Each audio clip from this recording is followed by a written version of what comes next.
Hey everyone, welcome back to our channel. In today's video, I'm excited to share with you how to add a stand store to TikTok. Let's dive right in. Keep in mind that TikTok does not allow you to add a stand store directly. To add a stand store to TikTok, we will need to add the stand store link to TikTok. First, you'll need to get the link to your stand store.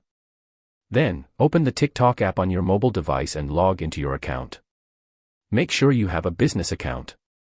Now, tap on the profile icon located at the bottom right corner of the screen.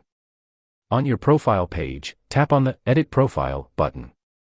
Now, tap on the Website option. On the business registration page, tap on the three dots and select the Edit option.